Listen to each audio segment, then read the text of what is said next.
नमस्कार, स्वागत है आपका ओमान न्यूज़ हिंदी में एक बार फिर से। मिनिस्ट्री ऑफ हेल्थ ने वीकेंड पे कोविड मामले जो हैं उसका आंकड़ा जारी किया है कि पिछले 3 दिनों में 2399 नए मामले दर्ज हुए हैं। 31 लोगों की मौत हुई है।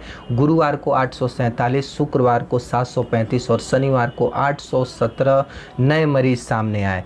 सल्तनत में टोटल दर्ज संख्या की बात करें तो 2,16,183 संख्या कोविड मामलों की पहुंच चुकी है, जिनमें से 1,99,287 लोग पूरी तरह से ठीक हो गए हैं। मरने वालों का आंकड़ा 2,334 तक पहुंच चुका है और हॉस्पिटल में एडमिट लोगों की संख्या 809 बताई जा रही है।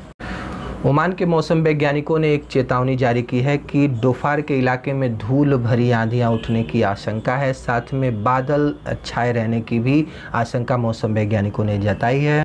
रॉयल ओमान पुलिस ने विदेशी लोगों के लिए बहुत बड़ी खुशखबरी अनाउंस की है। जी हाँ, यदि कोई व्यक्ति ओमान में विजिट वीज़ा पे जाता है, कोई विदेशी ओमान में विजिट वीज़ा लेकर के घूमने जाता है, वहाँ पे यदि वो जॉब करने लगता है या जॉब करना चाहता है या फिर उसको किसी कंपनी से ऑफ़र मिल रहा है, तो वो अपने विजिट वीज़ा को वर्क वीज़ा में कन्वर्ट करा सकता है। रॉयल ओमान पुलिस ने ये बताया है कि हम इस सुविधा को वापस से चालू कर रहे हैं। ओमान में विदेशियों के वर्क परमिट से संबंधित जो कानून है उसमें हम परिवर्तन कर रहे हैं कि यदि कोई विदेशी हमारे यहाँ घूमने आते हैं और वो अपने वीज़ा को वर्क वीज़ा में कन्वर्ट करेंगे तो ये अब पॉसिबल हो सकता है ओमान में। मिनिस्ट्री ऑफ हेल्थ के अनुसार ओमान में पढ़ने वाले जो हायर एजुकेशन के स्टूडेंट हैं, क्लास 12 के ऊपर के जो छात्र हैं, वो चाहे प्रवासी छात्र हों या फिर निवासी छात्र हों, गवर्नमेंट सेक्टर में पढ़ते हों या प्राइवेट स्कूलों में पढ़ते हों, उन लोगों को टीकाकरण के कार्यक्रम में शामिल कर दिया गया है। जो मेडिकल स्पेशलिस्ट टीम के देखरेख में कुरियत कॉम्प्लेक्स, बाउसर स्पोर्ट कॉम्प्लेक्स और मुत्रा के अलग अलग इलाकों में सीब में जो स्कूलों में खुराक दी जा रही है। टीका देने के बाद इन बच्चों को ऑब्जर्वेशन में रखा जा रहा है 15 से 20 मिनट डॉक्टरों की निगरानी में कि कहीं कहीं इन लोगों में कोई साइड इफ़ेक्ट तो नहीं देखने को मिल रहा है। लेकिन 26 मई से ये कार्यक्रम काफ़ी सक्सेसफुली चल रहा है और आने वाले समय में और ज़्यादा बृहद टीकाकरण की तैयारी में मिनिस्ट्री ऑफ हेल्थ लगा हुआ है।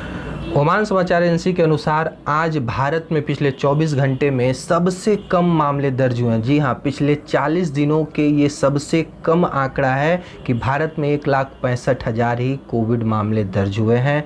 धीरे धीरे संक्रमण की रफ्तार है वो इंडिया में कम हो रही है। कोविड महामारी के चलते जो बिजनेसेस हैं, जो वर्क हैं, जो कंपनियां हैं, वो काफ़ी घाटे में चल रही हैं। पिछले कई तिमाहियों के रिजल्ट को देखते हुए जो कंस्ट्रक्शन वर्क है ओमान में, उसमें काफ़ी अच्छा सुधार देखने को मिला है और इस तिमाही में 26.3 बिलियन से अधिक परियोजनाओं के मूल्य स्वीकृत हुए हैं। यानी कि कंस्ट्रक्शन के क्षेत्र में जो बूम है वो आने वाला है।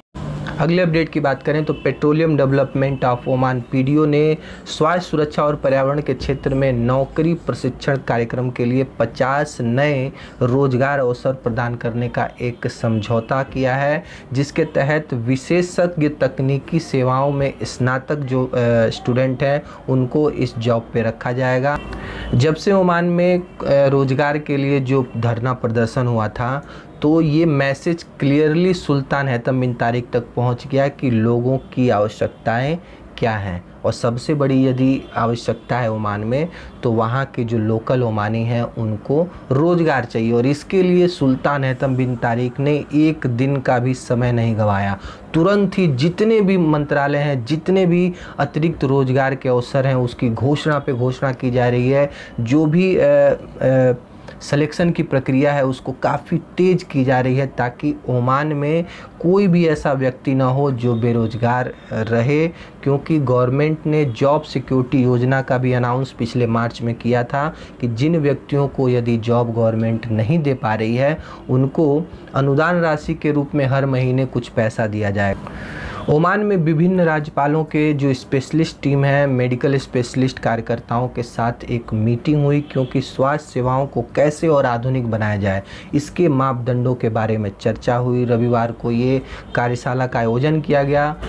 सोशल मीडिया में रॉयल ओमान हॉस्पिटल में खाली बेड्स के बारे में एक वीडियो वायरल हो रही है। इसके बारे में रॉयल जो अस्पताल है उसने अपना स्पष्टीकरण दिया है कि देखिए बेड्स खाली हैं, लेकिन उस खाली बेड्स के साथ साथ हमारे पास जो मेडिकल स्टाफ है उसकी कमी के चलते हम अभी नए मरीजों को भर्ती नहीं ले रहे हैं, क्योंकि केवल बेड्स पे हम मरीज को सुला देंगे और उसका देख रेख ना कोई कर पाए तो इससे भी तो मरीज की जान को खतरा हो सकता है। जैसे हम अपने जो स्वास्थ्य कर्मी हैं उसको हम बढ़ा रहे हैं और जैसे ही हमारे पास जो स्टाफ है वो कंप्लीट हो जाएंगे, इन खाली बेड्स पे भी हम अब लोगों के जो बीमारियों का इलाज है वो करना शुरू कर देंगे।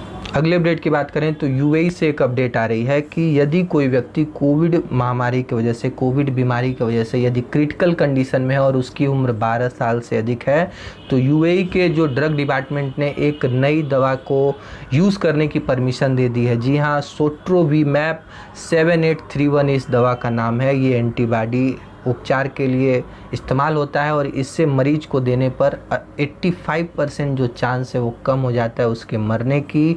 अमेरिका और यूएई एक दो ऐसे देश हैं जिन्होंने इस दवा को अभी तक इस्तेमाल में लेने का लाइसेंस।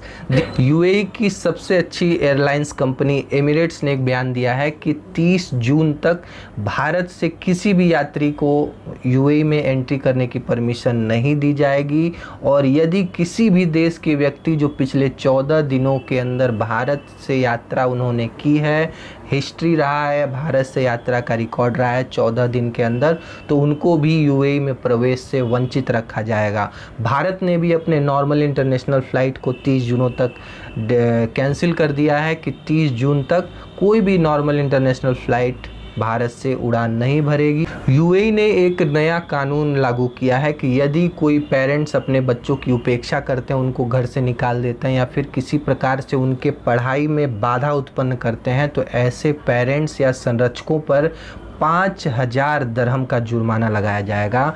और सार्वजनिक अभियोजन ने निवासियों को एक चेतावनी दी है कि बच्चों के अधिकार को आप नहीं छीन सकते। दुबई में कोविड-19 के दिशा निर्देशों को न मानने के चलते 56 लोगों पर जुर्माना लगाया गया। जो बाजार खुले हैं, मॉल्स खुले हैं और जो भी व्यावसायिक प्रतिष्ठान खुले हैं उसमें निरीक्षण के दौरान 56 ऐसे जो दुकानदार हैं उन पे जुर्माना लगाया गया। जो निरीक्षण दल है शॉपिंग मॉल में सोशल डिस्टेंसिंग सुनिश्चित न करा पाने के कारण 32 दुकानदारों पे ये जुर्माना लगाया है। फ्रेंड्स, अपना और अपनों का ख्याल रखिए और चैनल पे नए हैं तो प्लीज़ सब्सक्राइब कीजिए। मिलते हैं अगले वीडियो में।